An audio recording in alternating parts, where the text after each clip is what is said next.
Okay, we have one more song for you guys today.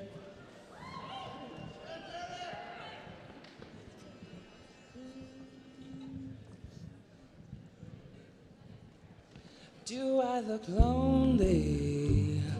I see the shadows on my face. People have told me I don't look the same. Or maybe I lost weight, or I'm playing hooky with the best of the best. Put my heart on my chest so that you can see it too. I'm walking the long road, watching the sky fall. The lace in your dress tangles my neck. How do I live the death of a bachelor?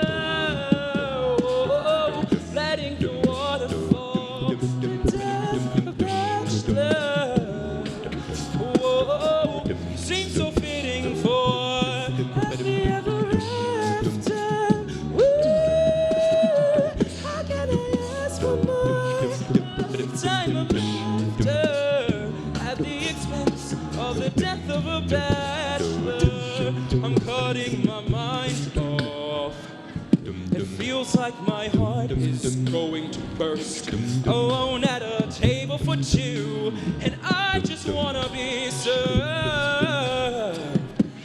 And when you think of me, am I the best you've ever had? Share one more drink with me. Smile even though you're sad. I'm walking the long road, watching the sky fall. The lace in your dress tangles my neck. How do I live the death of a bachelor? Oh, letting the water fall. The death of a bachelor. Oh, seems so fitting for happy ever after. Woo! How can I ask for more? A lifetime of laughter at the expense of the death of a bachelor.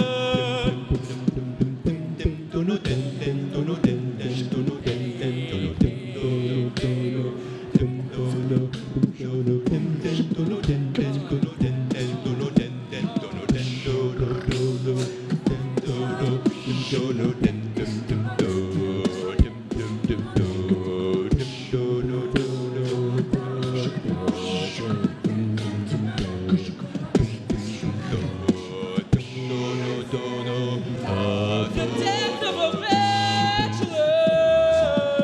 Oh, letting the water fall. The death of a bachelor. Oh, seems so fitting for happy ever after. Woo! How can I ask for more? A lifetime of laughter at the expense of the death of a bachelor.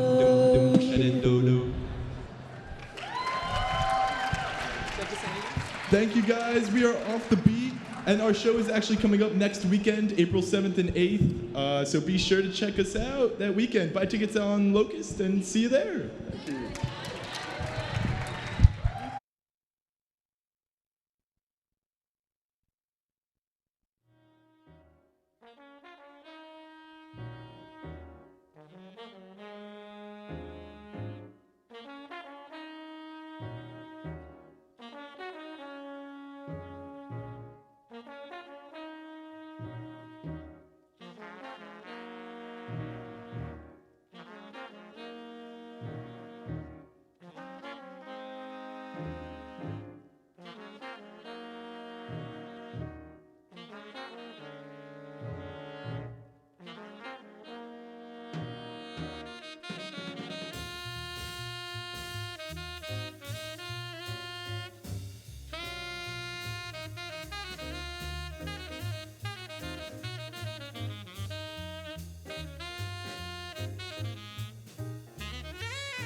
Welcome to Perlman Quadrangle and Irvine Auditorium. Irvine Auditorium is a non-smoking facility. Restrooms are located on the lower and second balcony levels. Vending machines and payphones are located only on the lower level. Assisted listening devices are available upon request. Please take time to note the exit clearly marked at the front and rear of the auditorium. If for some reason there is an emergency, please use these exits to vacate the building in an orderly fashion. For your safety and the safety of others, after exiting, please move away from the building as far as possible. Cameras or recording devices are not permitted in the auditorium. Please take the time now to silence all cell phones or beepers for thorough enjoyment of today's presentation by yourself and others.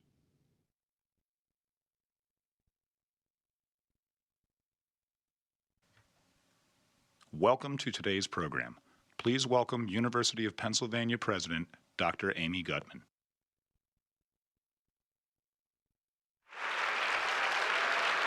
Great to see you. Wonderful to see you. Wow. Whoa. Welcome, welcome.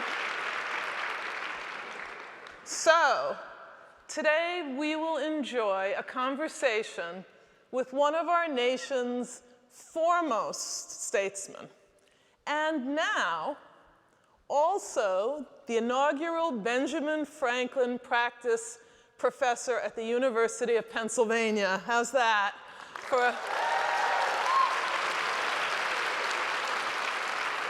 And one of actually the preeminent leader of a center of global engagement and diplomacy. Literally, the leader of the Penn Biden Center for Diplomacy and Global Engagement.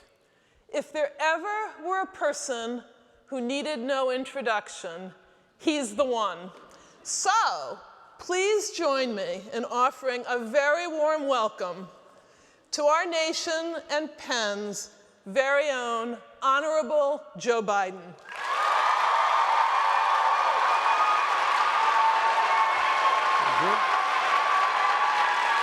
Hey, everybody. Good to see you all. Thank you. And no, I did not know Ben Franklin, in case you're wondering. So, Mr. Vice President, I'm going to tee this off with a few questions and leave a lot of questions for our audience. So let me begin, and I'm going to focus on the subject matter of the Penn Biden Center. So it is well known that you have spent maybe more one-on-one hours with China's President Xi than any other American, certainly, maybe any other world leader. What is your impression, what's your understanding of President Xi's approach? What does he want from China's role in the world today? And also, what is his view of US-China relations? And if you could also say what your view is, how does your view compare with his? Well, let me begin by saying that it's great to be here. Now, it really is. It's great to be here as a part of Penn, not paying tuitions.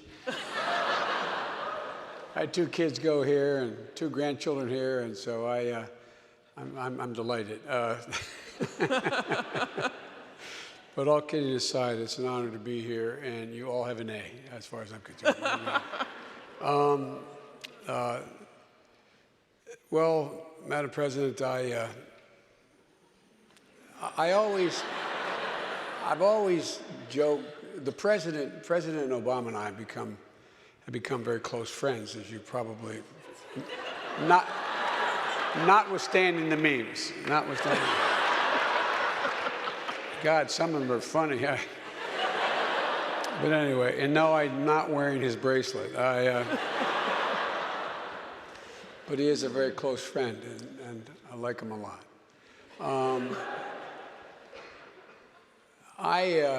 The president always this kid from the beginning, when people ask him about our relationship, he said, Joe's like a big brother. He can tell me things no one else can tell me, and I know he'll always have my back. And it works the other way around as well.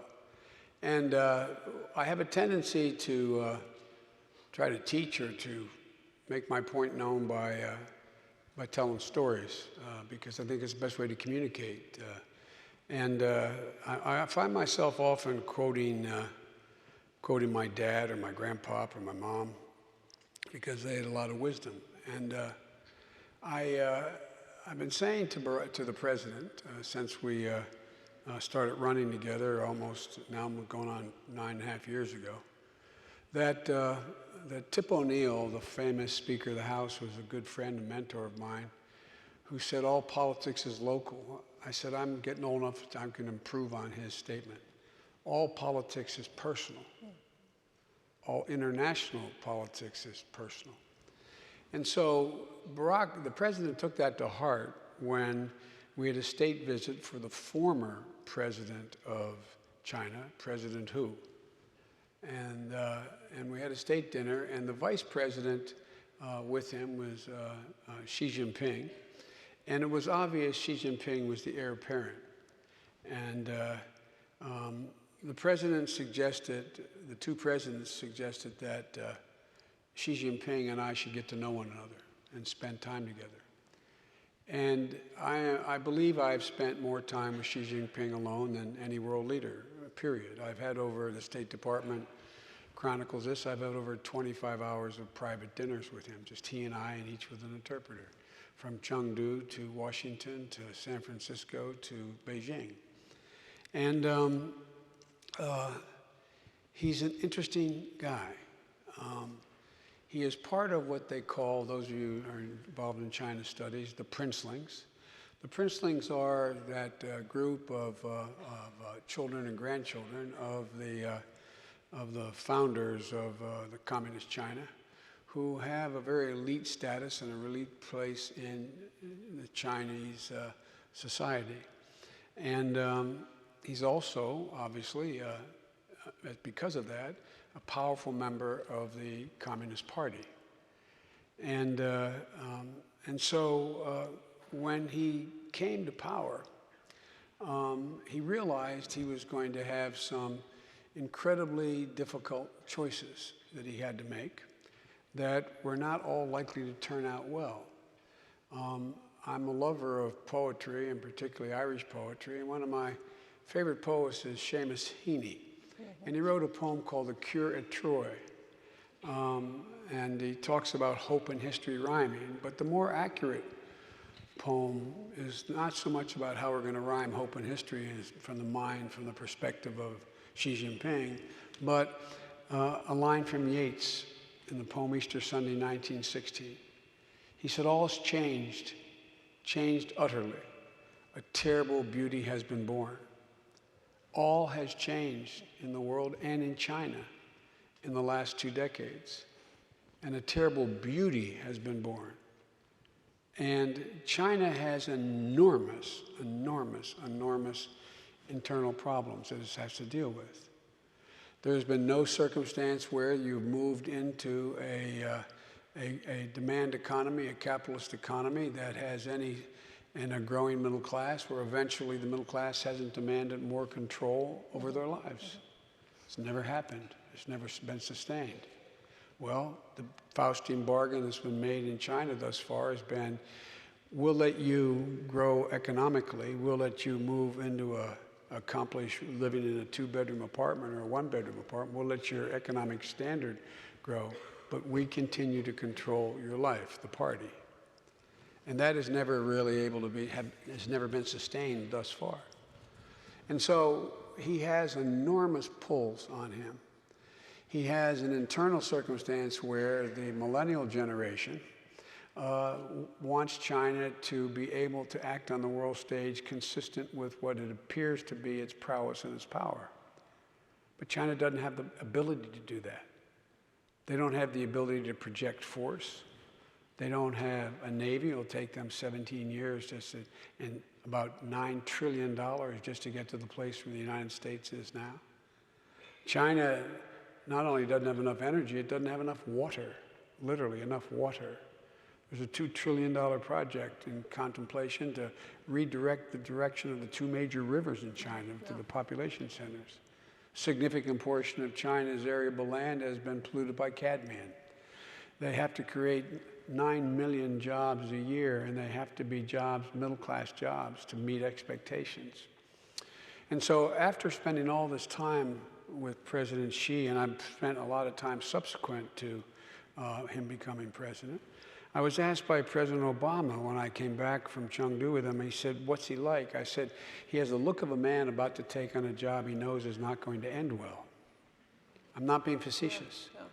And so the end result is what he's trying to figure out, in my view, Madam President, he's trying to figure out what is China's role in the world, and how can China move into that world.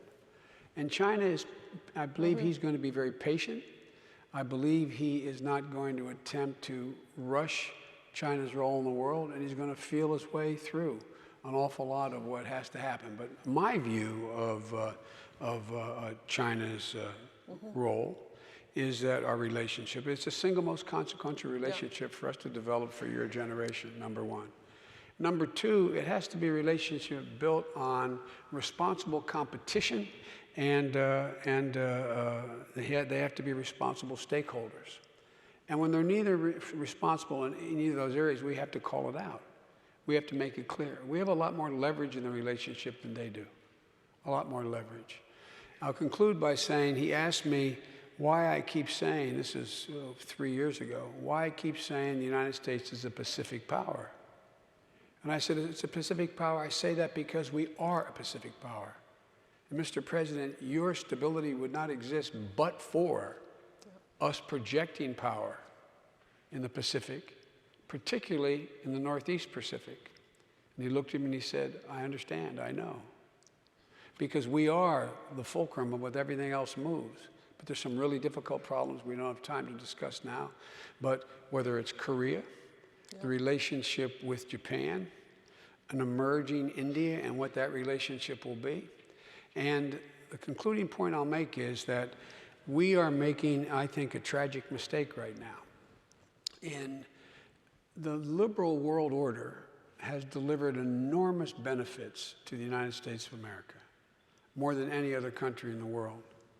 And with us stepping back in this last election, with us stepping back from international trade and being the arbiters of what the rules of international trade will be, and us now stepping back from environmental leadership, we are about to forfeit an opportunity to have phenomenally positive impact, not only in China, but the rest of the world. But that's for a seminar. So there you go. All of this will be for seminars to come, right? So let me move to another part of the world about which I'm sure you wouldn't say the leader is patient, and that is Russia. He's a thug. Right? He is a thug. You have spent, I'll ask you a question that enables you to expand on that. You have spent a great deal of time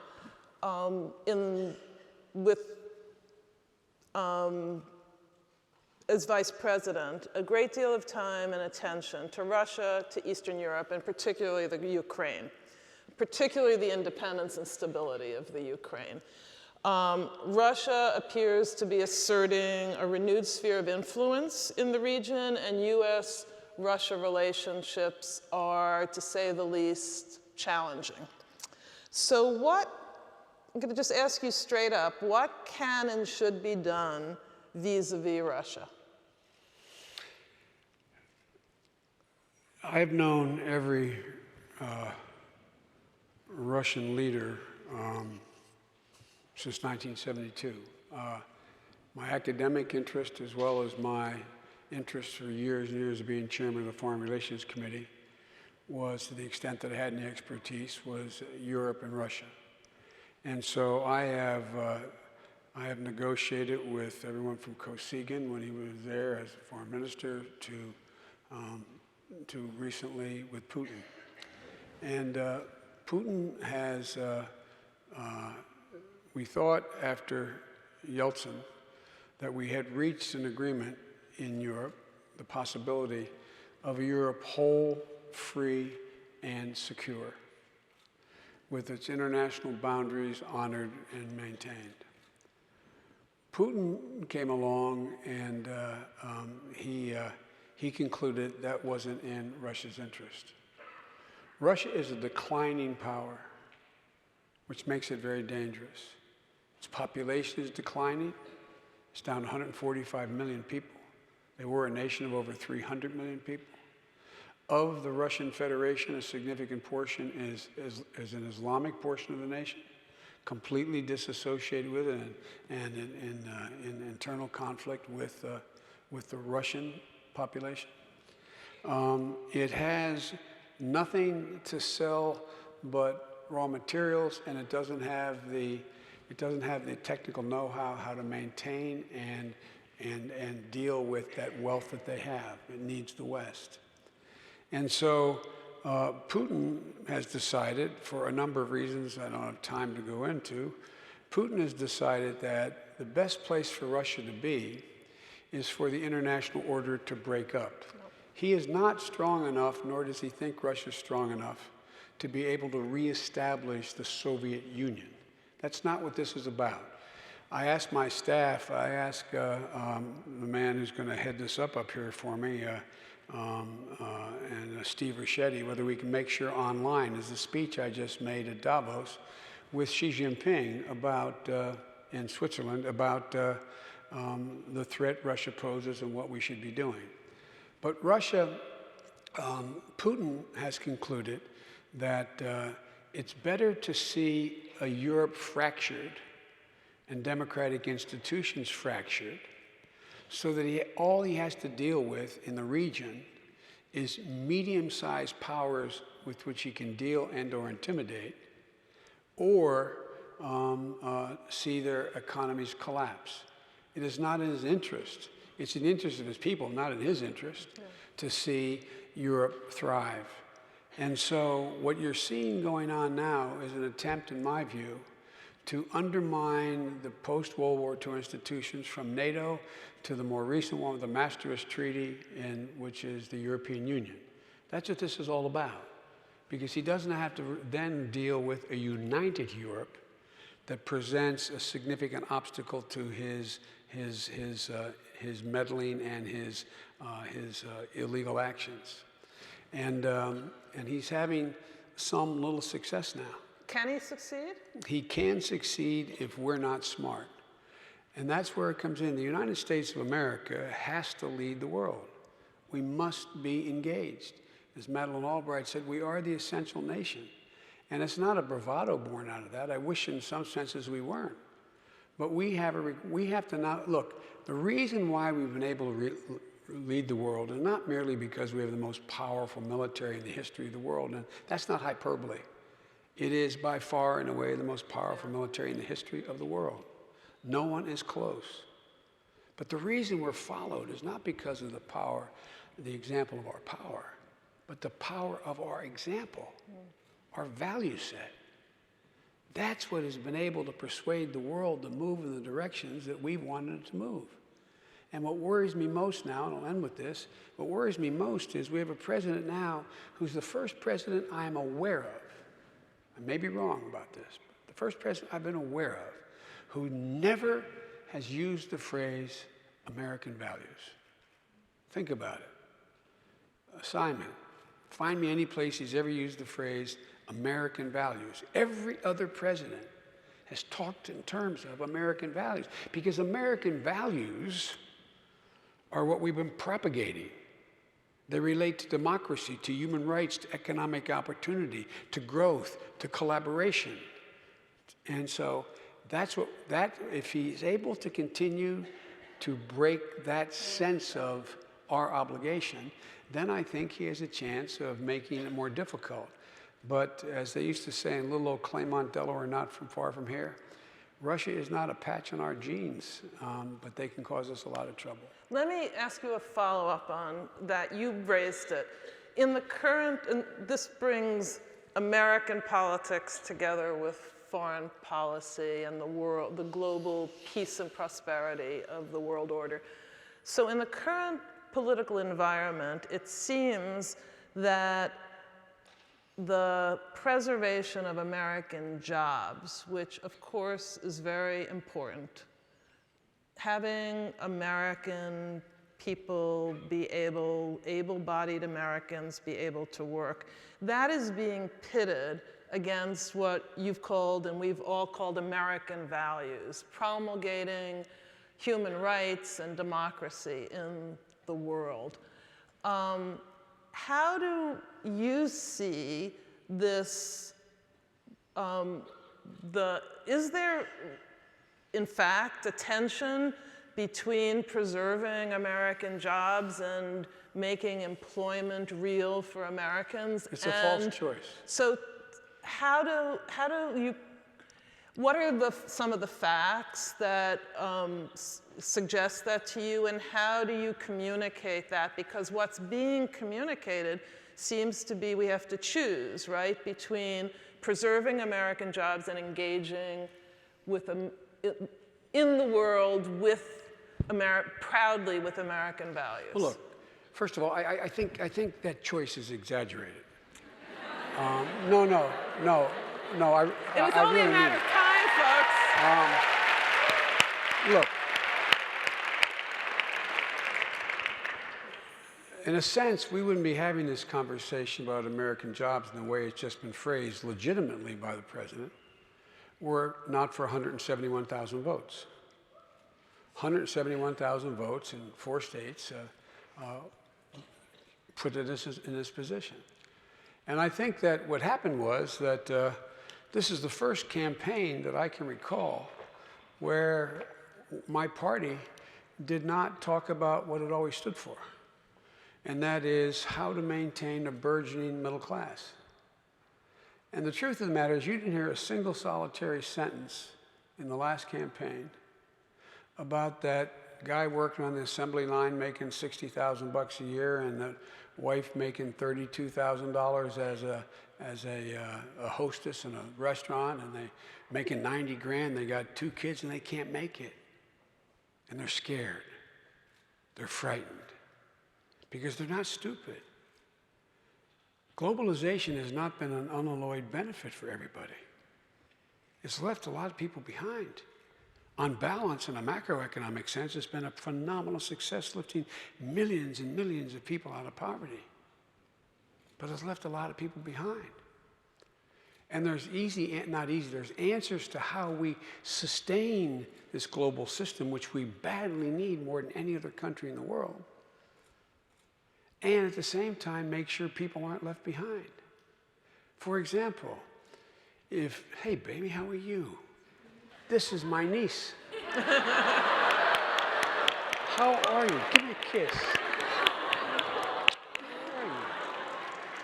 I didn't even see you there.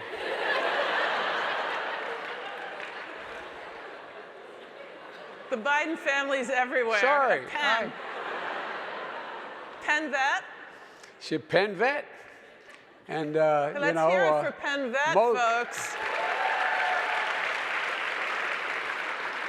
Most doctors I know go to medical school because they can't get into veterinary school.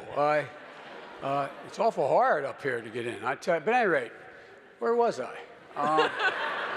So, American values. For example, if you're married and have 2 children and live in Philadelphia, and you're a professional woman, it's going to cost you $22,000 to $24,000 a year for child care.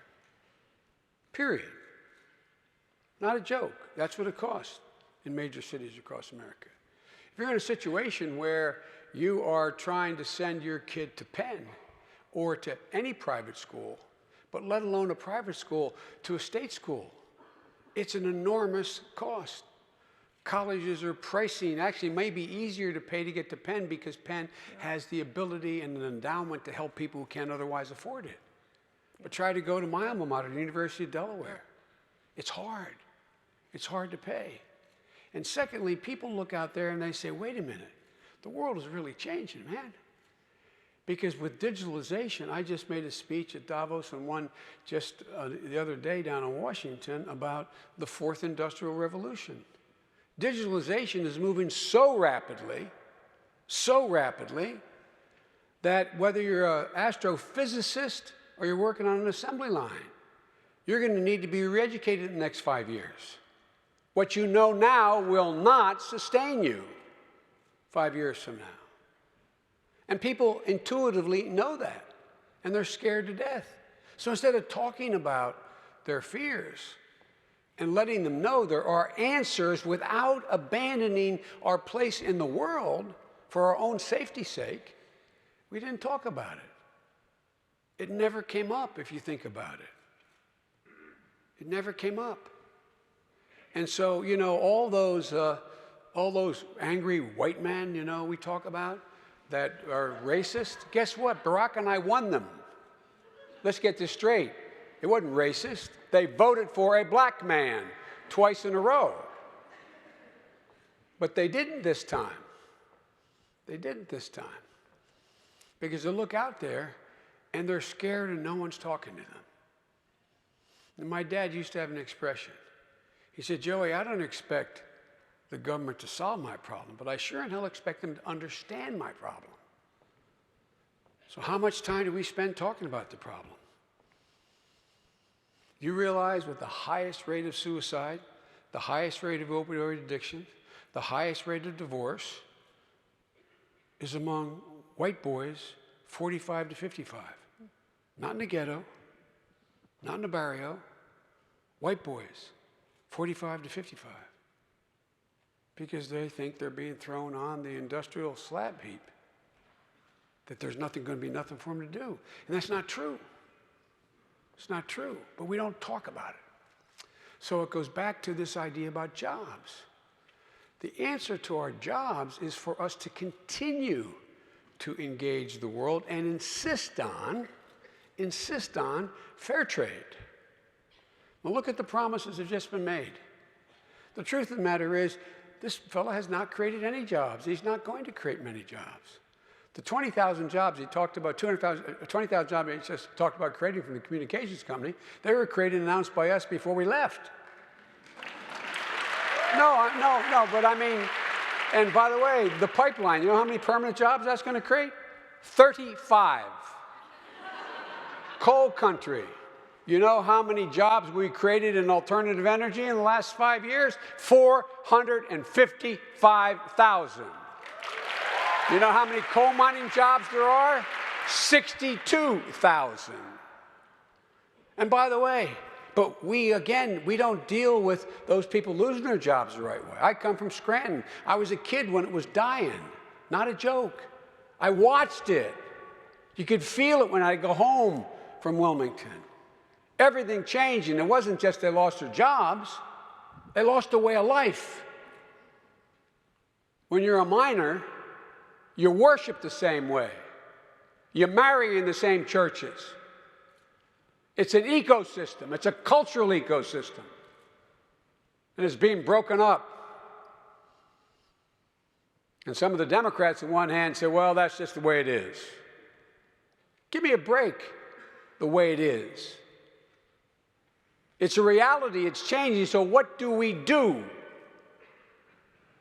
to cushion that change? Provide alternative opportunities.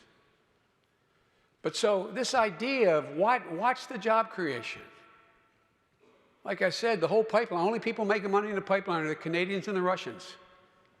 That's Canadian-Russian steel, not U.S. steel. Go down the list of all the promises. The tariffs that are going to be thrown up in Mexico and Canada. Show me. Show me. So folks, it's getting back to talking rationally and reasonably.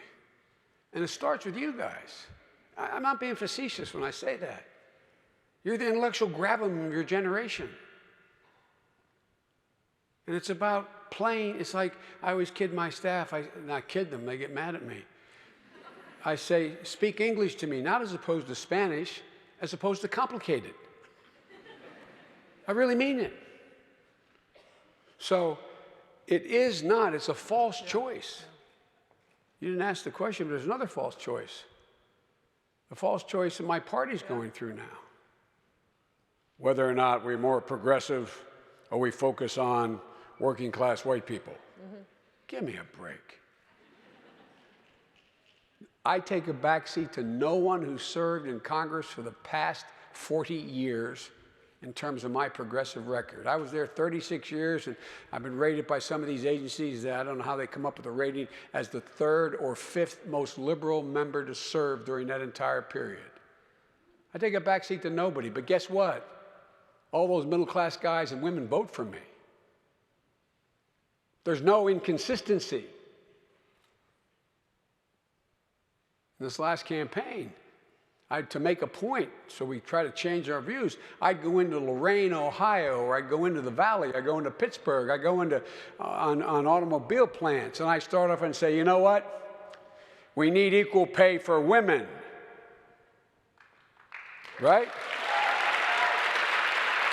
And we should legislate it. Well, guess what? All those white boys, labor guys, stood up and cheered. You know why? Why you're so dumb? Why you don't understand why? Because their wives work. It's their standard of living.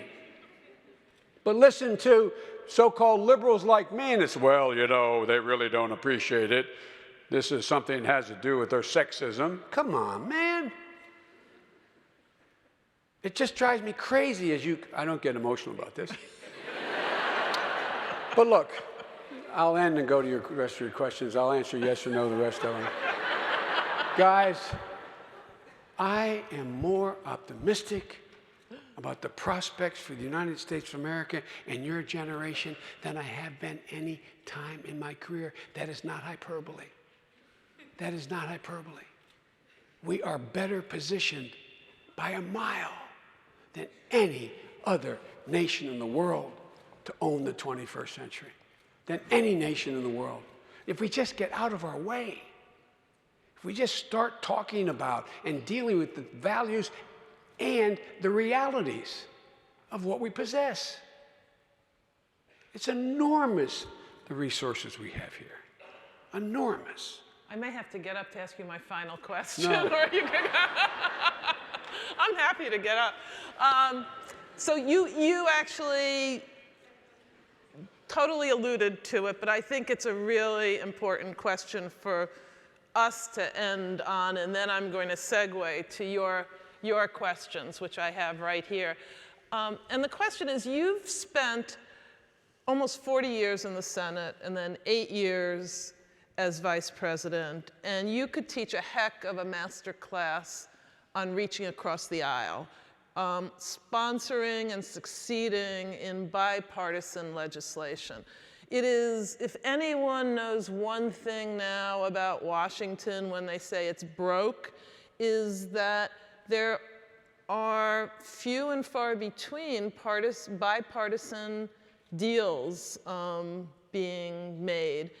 Can we fix it? What is needed? What did you learn that worked? I remember, I just have to say, I was so taken when I was at Arlen Specter's funeral in the middle of a presidential campaign. You were campaigning, you dropped everything, and you came and gave the major eulogy for Arlen. And I remember how moving that was to so many people, because that was not you and Arlen were really good friends and did a lot together for NIH funding and other things. So how do we get that happening again? What have you learned that would help? And what could people here, our students, do to help that happen? What I learned is what you guys already know. It's all about understanding human nature. I mean, it really isn't that complicated. Think of the people that you know and respect. What do they do first and foremost? They treat you with respect, and everyone's entitled to be treated with dignity. They treat people that way. That's number one. Number two, they they always, one way or another, basically try to put themselves in your spot.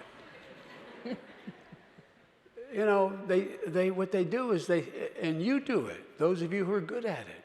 You think, okay, if I were she or I were him, what would I be thinking about what I'm about to say or do? How are my words, how do they land on his ears or her ears? And I received 3, quote, prestigious awards this last year and it was kind of sad, actually. I'm not being facetious. I got the highest award a Catholic university can give at Notre Dame because of my bipartisanship.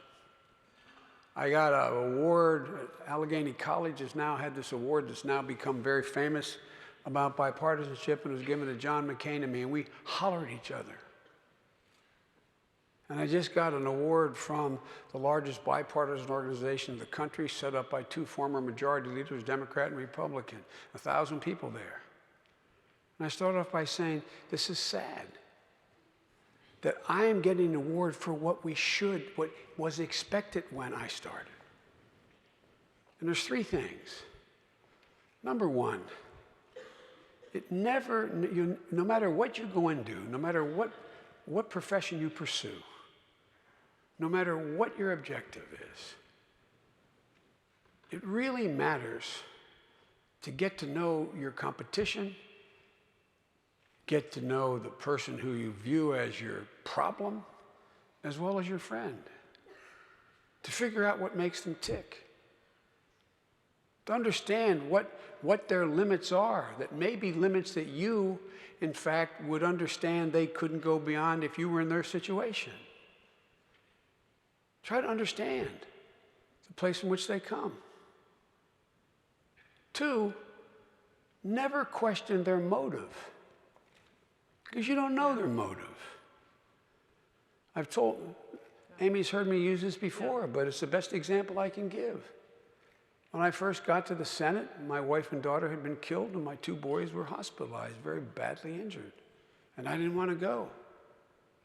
So I wouldn't go down and be sworn in, so they sent the Senate Sergeant of Arms telling me up to the hospital where my boys were and swore me in. And I said I'd come for 6 months.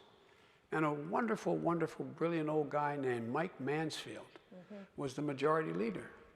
And he had me come to his office every Tuesday at 3 o'clock. And he'd give me an assignment. I thought every senator, I was 29 years old, I just turned 30. I thought every senator got an assignment. No senators get assignments. No. I'm the first senator I ever knew. I didn't know that. So one day I'm walking over. It took me about 2 months to figure out he was just basically taking my pulse to see how I was doing, caring about me. And I walked on the Senate floor one day, if you ever watch C-SPAN, those double doors that open, you go down to the well of the Senate and you vote. Because I'd always go by before I went over and to my meeting. His office was on the other side of the chamber, to check when the last vote would be so I could get an Amtrak and come home and see my boys. And I walked in one day, it was the end of May, and Jesse Helms, who was a segregationist senator from North Carolina, who was really a rough guy, was excoriating 2 friends of mine. One, the Republican leader, Bob Dole, who's still my friend I keep in touch with. God love him, he's in a wheelchair and really showing a lot of courage. And Teddy Kennedy, who's passed away. And they had introduced the precursor for the Americans with Disabilities Act. And he was excoriating them for it's not the role of the government, or you cannot demand people have to have curb cuts or lifts into buses. It's not government's role to make it easier for the handicapped, et cetera. And I was outraged. But because I had the meeting, I kept going. I walked in, I sat in front of Senator Mansfield's desk. And he looked at me, always spoke in clipped tones. He said, "What's the matter, Joe?" And I went on for a couple minutes about Jesse Helms having no social redeeming value. I couldn't. No, I really was. I was really angry. How could he feel that way? How could he be so heartless? How could he is just a selfish so-and-so. And he looked at me. My word is true story. He looked at me, he said, "Joe, what would you say if I told you that Dot Helms, his wife, and Jesse, in the Christmas of 1970, were sitting in their home in Raleigh, reading the Raleigh Observer. And there was an advertisement of a young man, a picture of him, in steel braces up to his hips, both legs, and steel crutches, bent over, 14 years old, saying, all I want for Christmas is someone to love me and take me home. So what would you say, Joe, if I told you Jesse and Dot Helms adopted that young man, which they did? I said, I'd feel like a fool. He said, well, Joe, they did. He said, I've learned a long time ago, never question another man or woman's motive, because you don't know what the motive is. And once you question their motive, you can never reach an agreement with them. You can never get to yes. It's always appropriate to question their judgment. Holler and fight like hell about it. You can always get to a position where you can reach an agreement. But what do we do today? It's all motive. You're bad. You're immoral. You're in the pocket of. You're this. You're that. And it's changed. And the third thing that's changed is we used to know one another in the Congress, in the Senate. By that I mean we ate lunch together. We traveled together, Democrats and Republicans. If I know your dad is dying of cancer, and you and I are at odds, completely opposite end on tax policy or foreign policy, it's harder not to like you because I see the suffering in your eyes. If you know that I have a son or a daughter, when you get to know someone, it's hard to genuinely dislike them, to let your ideology overtake your relationship with them. Doesn't mean your ideology is going to change. But it's easier. So we used to have a private dining room for senators. One, I could take you as a guest of mine in tables, about 15, 20 tables. Another one that was totally private, 2 great big conference tables, and another room across the hall. Just senators could go in, no one else. We used to always go in and sit down and eat with one another, get to know one another, hear each other's stories. I went up there, I keep contact with the members of the Senate, both parties. I went up figured, well, I'll just go up and just drop in for lunch. I walked in, the tables are gone. There's lounge chairs in there. They don't eat together anymore. They don't travel together anymore. Chairman of the Foreign Relations Committee, I traveled all over the world. I'd always make sure that Republicans travel with me and their spouses. They don't do that anymore. They don't know one another anymore. And the fourth thing, and maybe the most pernicious thing that's happened, is the way we fund our elections. Money has corrupted the system. I don't mean people are being bought, but I do mean it matters when for example, Judge Garland, I call 17 Republicans, say you know better. 9 of them said to me, you're right, Joe, but I can't do anything about it. Because if I do, the Koch brothers or somebody's going to drop $5 million into my race, and I'll lose my primary. Not worried about general elections, it's about primaries. It's radically changed the influence. You want to change American politics tomorrow? Pass public financing of elections. Then you can. So, but the bottom line is, Madam President, it's coming back. For example, I got a phone call, I don't think he'd mind my saying, I got a phone call yesterday before I came up here from the guy who's viewed as the toughest negotiator and the meanest Republican. Not a joke. The Majority Leader of the United States Senate, Mitch McConnell. Know why he called me? He wants to know whether I will come and present him an award he's about to get, the Jefferson Award. It's not only not funny, it's really good. Yeah. Because he completely trusts me. We totally disagree. But guess what? Because we respect each other, with 4 days left to go in the United States Congress, I was able to get $6.4 billion for brain research and cancer.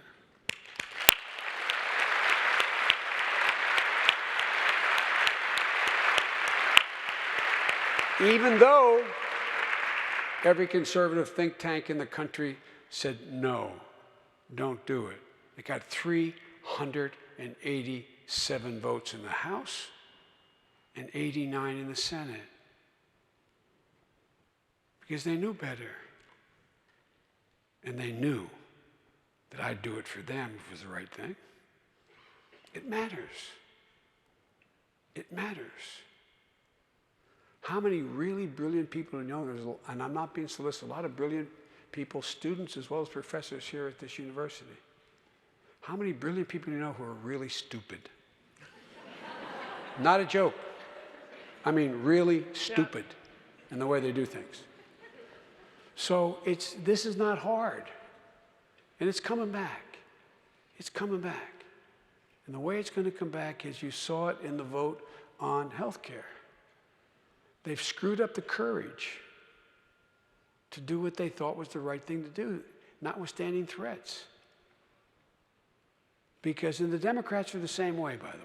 I'm not saying this is all Republicans. It's just the nature of the way the political system has devolved, not evolved, devolved over the last 10 years. And I think it can come back. We agreed we'd leave half the time for these wonderful I'll questions. stay as long as you want. So, right, there you go. So, you stand. You like standing, I'll do it. So, this is from a student, Darren Ashby. Darren, are you here somewhere? Darren left a long time ago. Okay, no, there he is. He's right there.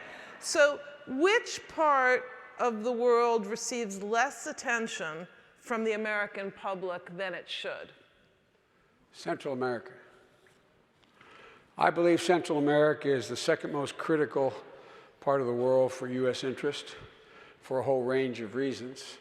And that's why the president would blithely do things with me. That's why we were sitting at a national security meeting one day. Tony was there, and he turned to me and said, Tony Blinken, Deputy Secretary of State, who's now up here with me at Penn. He's now part of our Penn Biden Center. Tony, where are you? Tony, stand up. Come on, stand up. I think you were there in the Oval the day. He said, Joe, you do the hemisphere. I said, do the hemisphere, huh? You know, he said, it's the same time zone. You make friends easily. But remember when they had that rush of unaccompanied children at the border a couple years ago and all the crisis so we were able to put together, I was able to get the Latin American presidents together, and we were able to put together a $1 billion program to begin to help them rebuild their economies. Because the one way to keep folks from not leaving their countries is to have something for them in their countries. Do you know, one of the greatest misconceptions about immigrants is that, and one of the reasons we're so strong and so powerful as a nation, is we've been able to cherry pick the best of every culture. And the reason is that people don't sit around and go, you know, wouldn't it be a good idea? Let's sell everything we have, give it to a criminal gang or a coyote, and have them smuggle us into a country where we don't speak the language, drop us off and say goodbye. Won't that be fun? Let's go. No, I'm serious. I'm not joking. Think about it. Think about it. The people who choose to come are people who are the most optimistic. People who choose to come are the most imaginative. The people who choose to come have the most fortitude. The people who used to come, I go down the list, whether it's my Irish ancestors or your Hispanic ancestors or whomever it was. And so this is a place where we should be paying a lot more attention, because it also, there is not a reason why in the 21st century the Western Hemisphere should be the epicenter of economic growth in the world. It has everything. For the first time in human history, you can look from the Arctic down to the archipelago and see an entire hemisphere that is democratic, middle class, and at peace. It's within our power to have that happen. And the economic growth that is possible and the jobs that are available for Americans in this hemisphere is enormous. We don't pay nearly much attention, but I better not get going and tell you what we should do, but we're longer. There you go. Anne McGonigal. Anne is a graduate student. Anne, are you here? There, right here, Anne. Okay. Joe, if you could give President Trump one piece of advice, what would it be? Grow up.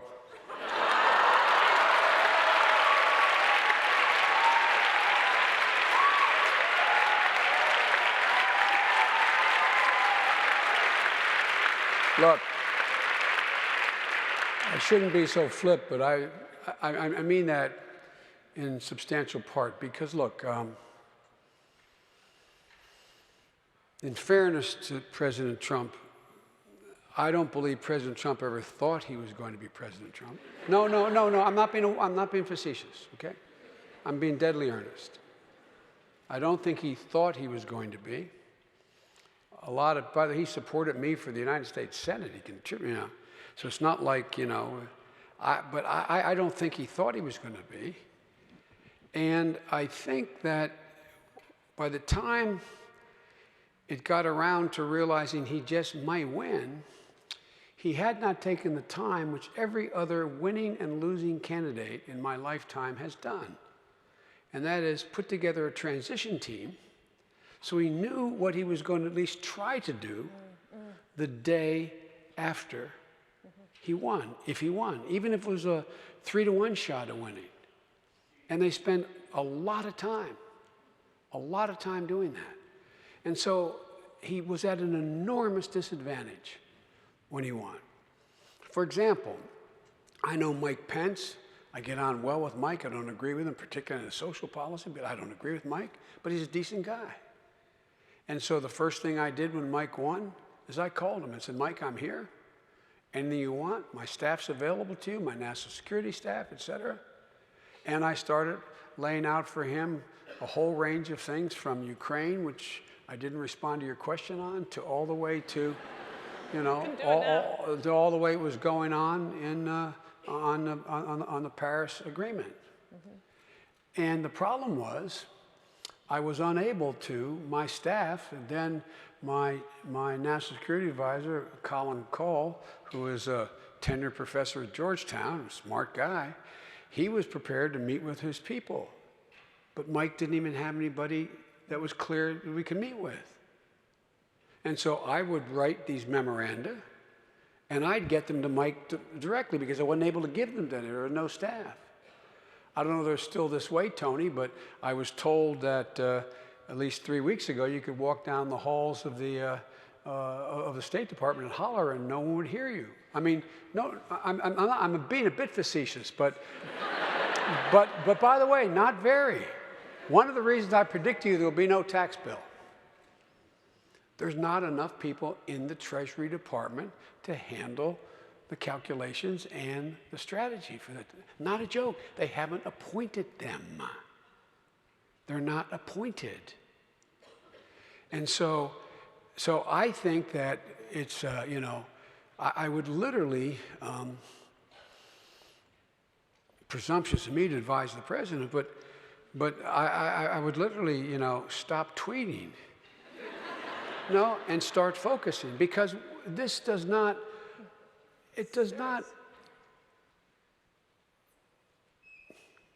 let me conclude this. The words of a president matter. They have enormous reverberating sounds around the world. Every time a president speaks and says something, leaders and people around the world try to dissect, what does he mean? Because it matters so much to their security, their threats they think they face, whatever it is. And so you can't loosely make assertions without limiting your ability to lead. Terrific. Frank Brumel, Penn Law. Frank, right there. So, go ahead. There's at least one fan of Penn Law here. Let's hear more. We got a lot of fans here. Important question. These are great questions. With fewer veterans in society and in elite institutions like Congress, how do we get the public to understand and care about the use of force? I'm going to sit down and let you. What's your first name? What's the first name? How do we? No, what's his first name? Oh, Frank. Frank. There's fewer veterans, but there's more combat veterans and families. Only 1% of the population has done the fighting, but tens and tens of thousands of folks around the country understand the sacrifice. And this generation of warriors has done more than any generation in history in terms of what's been asked of them.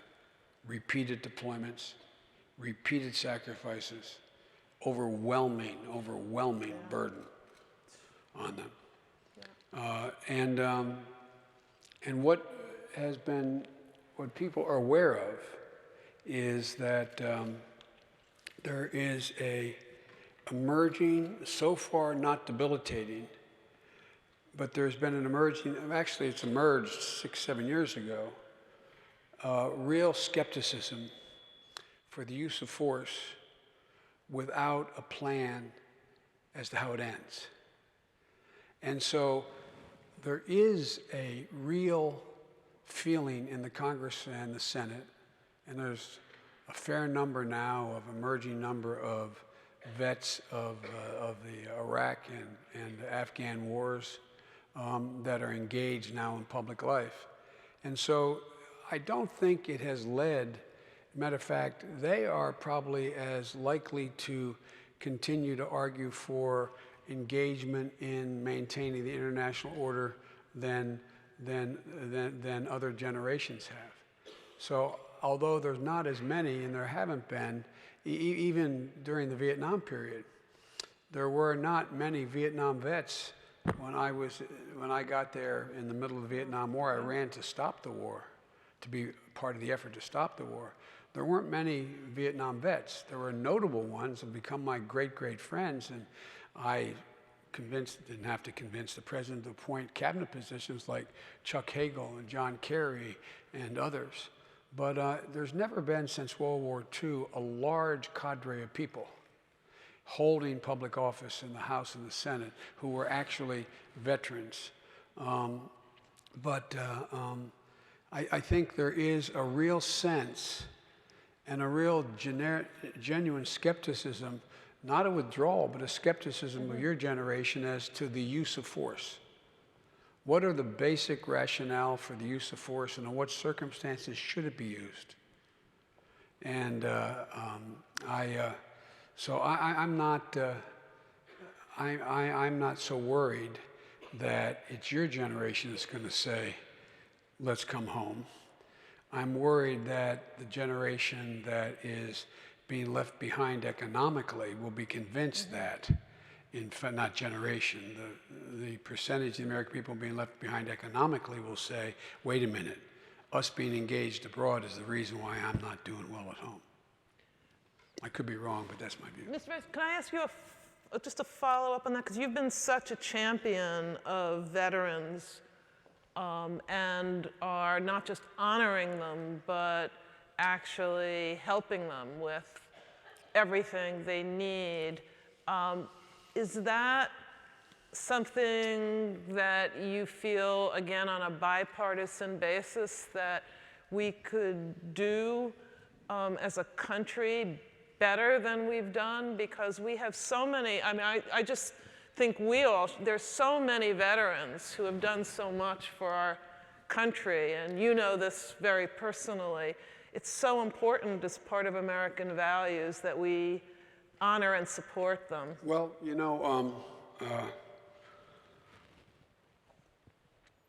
A long time ago, I got in trouble in my party for saying that we have a lot of obligations to the poor, the underprivileged, to those with disabilities, et cetera. But we only have one sacred obligation. The only sacred obligation we have is to those we send to war and their families when they come home or don't come home. That's a sacred obligation in my view. And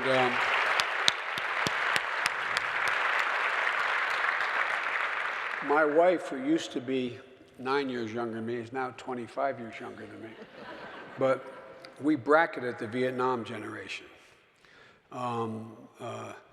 You know, the Tet Offensive is when I graduated from law school, and when Vietnam vets were coming home in the Philadelphia airport being spat upon in 1972 was when she was in college.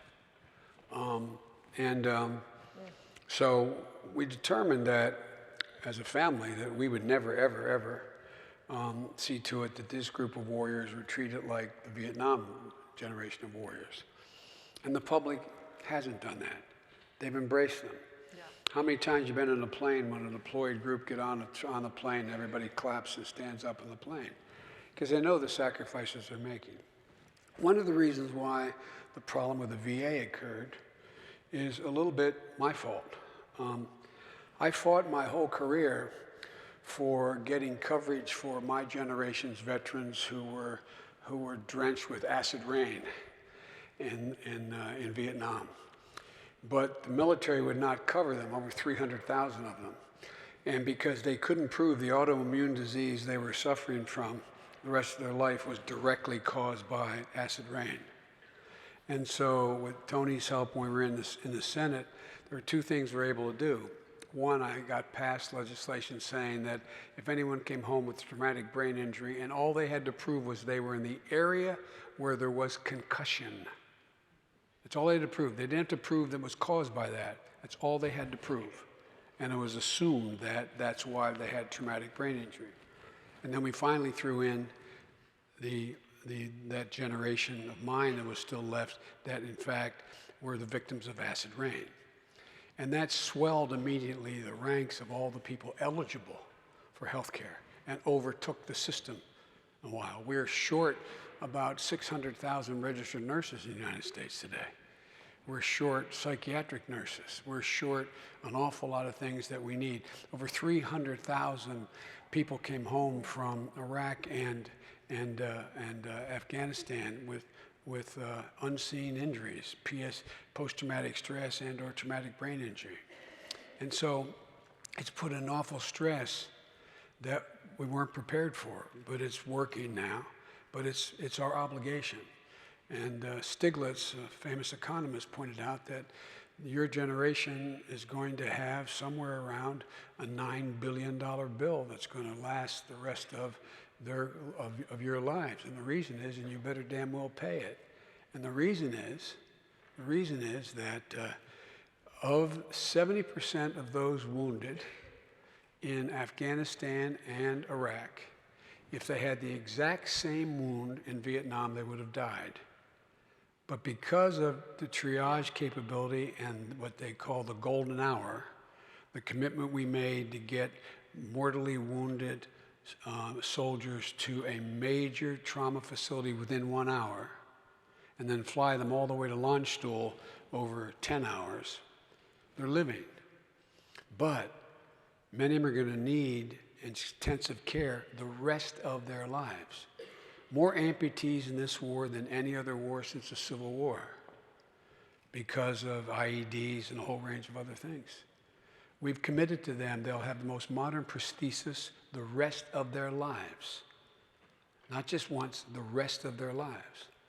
And that's an obligation that I think we have to keep, but it's expensive. And I think the American public, if pushed and asked for it and reminded of when the last monument is put up, when the last road is named, when the last parade ends, there's going to be about 400,000 people are still going to be needing help for a long time. Caitlin Barlow's staff. Caitlin, are you here? Yeah, right there, Caitlin. Okay. In our current political climate, it at times seems hopeless and our efforts futile. How have you remained positive, and what would you suggest for those just beginning their engagement? It's a really good question.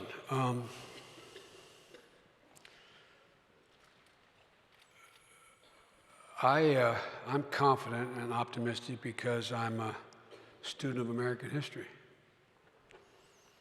And never, ever, ever, ever have the American people been given an even chance they haven't succeeded and not let their country down. Any history majors or minors here? Really important. Well, Yeah. let me give you a concrete example. Everybody talks about how bleak and bad things are today.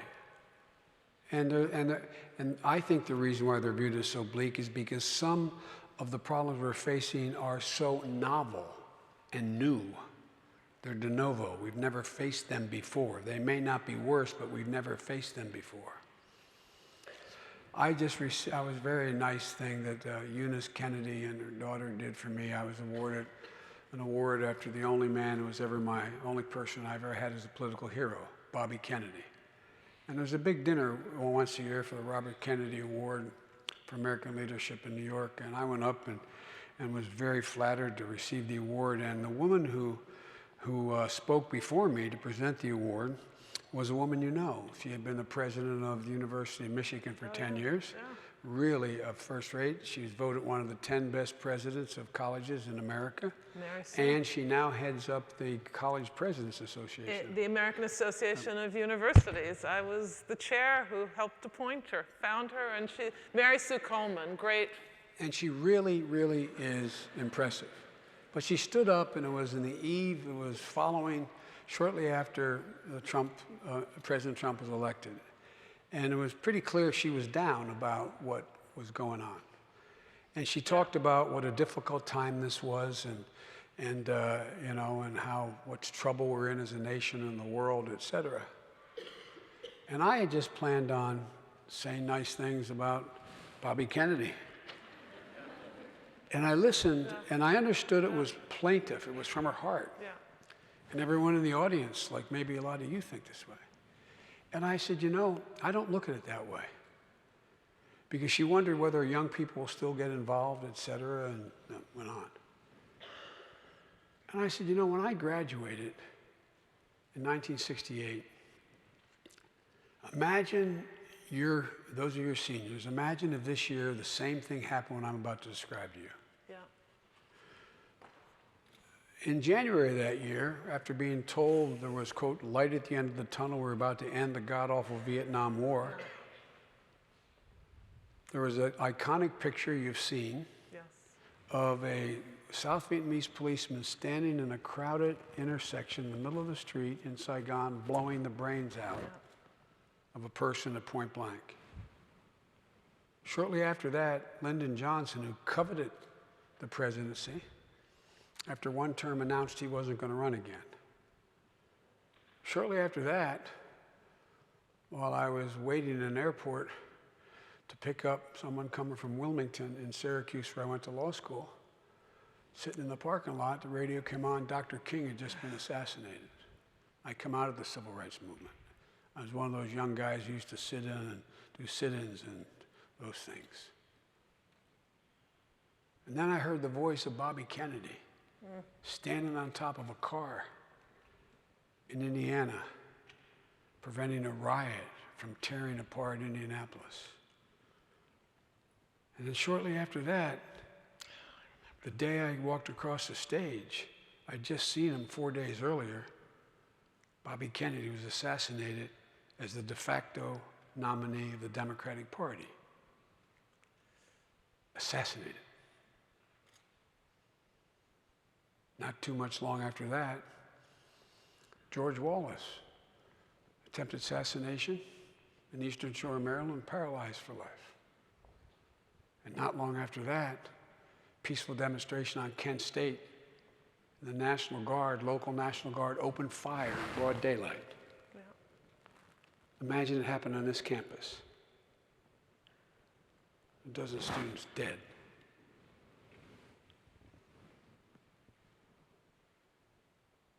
My generation, the mantra was trust no one over 30, drop out, hate Asbury.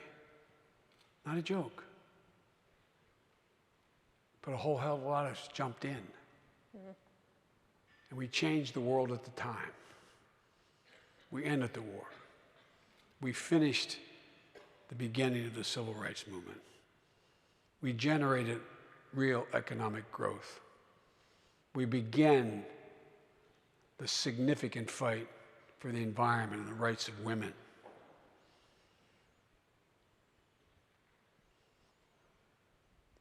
We changed. Folks, don't tell me the American people can't handle this. And what my generation faced was not nearly what my father's generation faced in 1941.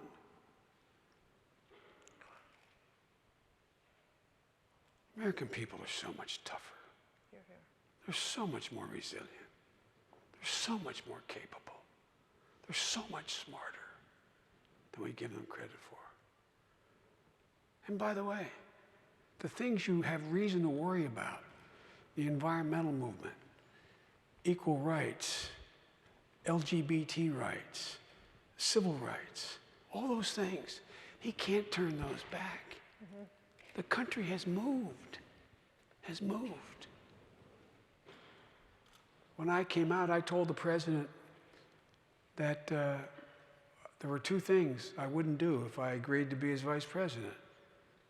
I said, I won't wear any funny hats, and I'm not changing my brand. And he knew exactly what the hell I meant. So when I got asked on television, I support marriage based on love, I said, I sure in hell do. And everybody went nuts. No, I'm not asking you, but everyone went nuts in the White House, all over. Yeah. And I went in on Monday, and he got up from behind his desk, and he walked over, gave me a hug. He said, you said you weren't going to change your brand. I said, this is the civil rights issue of my day. I'm not going to be quiet. And I said, besides, I've done you all a gigantic favor. The American public's with me. And we had a bet in the White House.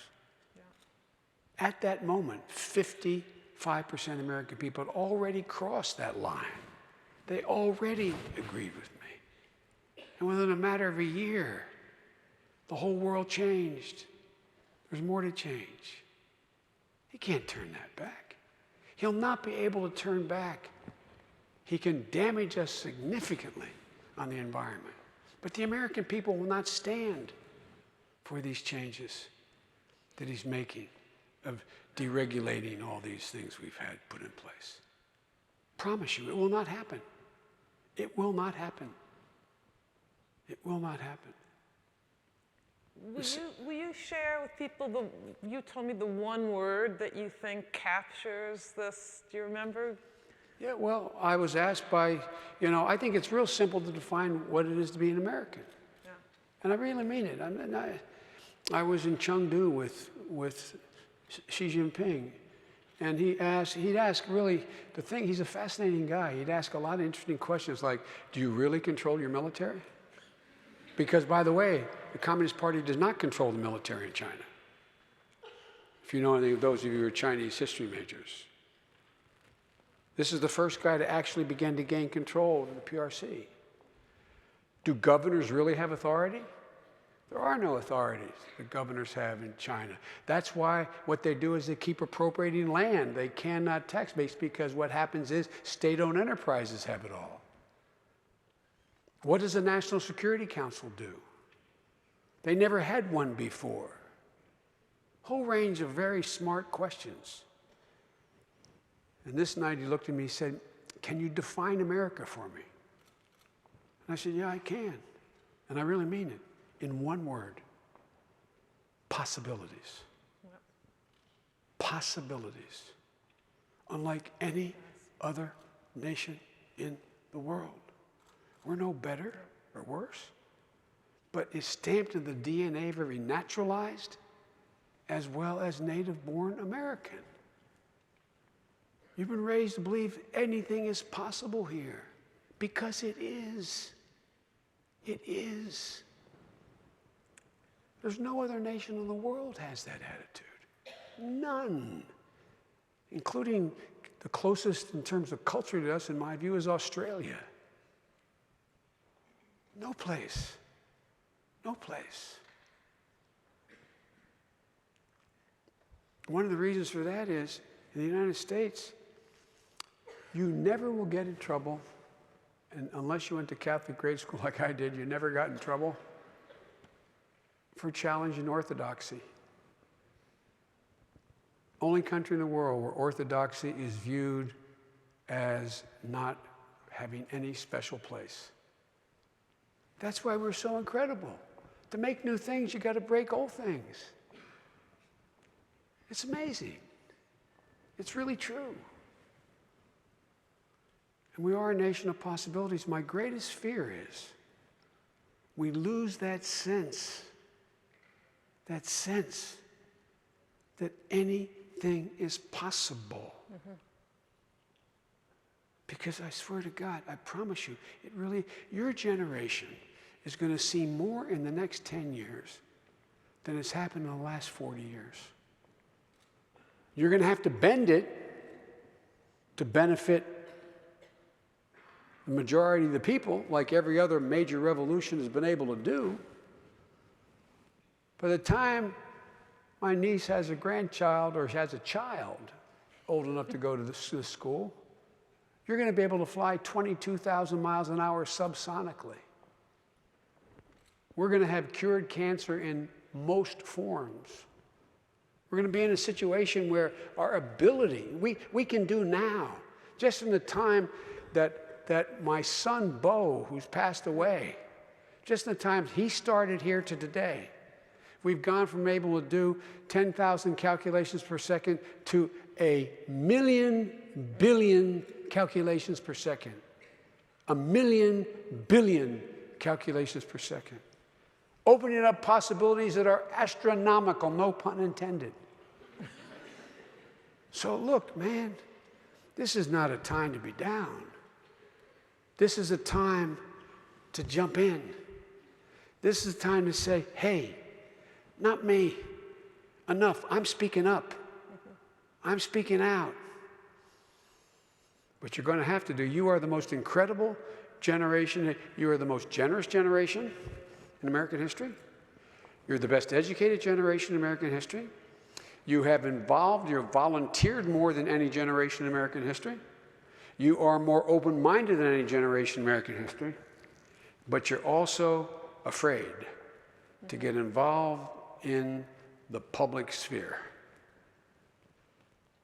So far, you have not, your generation, has not decided, I have an obligation to get in the middle of the system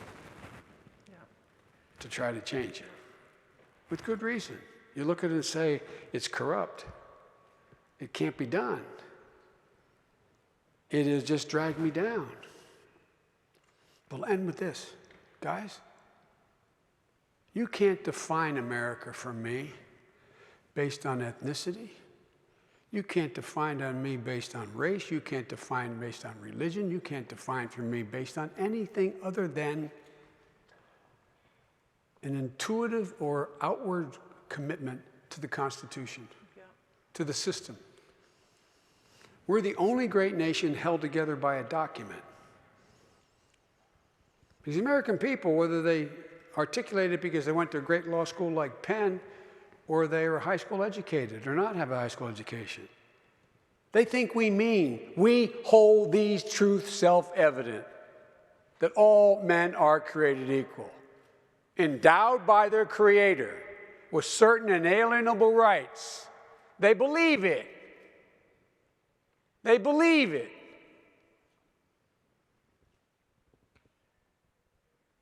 And now they're worried whether or not their government believes it. I spent a fair amount of time in Eastern Europe and met with a whole group of civil society people in Turkey. And they were telling me about what they were going to do and not do. And then in the Rada, in Kyiv, and throughout that area. And I say, look, here's the deal. You can't just protest. You just can't be civil society. You've got to go and run for office. You got to get your hands dirty. You got to change the system, control the levers of power, the institutional structures that uniquely hold this outfit together. And you all can do that. You don't all have to do it, but some of you do. I really mean it. I remember I had a political theory professor at Delaware, one of the smartest guys I ever knew, and you know, you have that one person you had at school that really helped change your thinking. His name was Dr. Ingersoll, and I remember, it's nothing profound, but I remember him saying, Joe, remember what Plato said. The penalty, and he would have said it differently today, but at the time he said, the penalty good men pay for not being involved in politics is being governed by men worse than themselves. Right. It's real basic. It ain't rocket science. You can do it. I have a lightning round final question. Ariel Epstein, student. Ariel, are you here? There, Ariel, right here. Quick, off the top of your head answer. In a political career of over 40 years, you've been in the spotlight for a large portion of your life. What is something people still don't know about you that you wish they do? That's an original question, all right. It is. I can think of things they know I wish they didn't.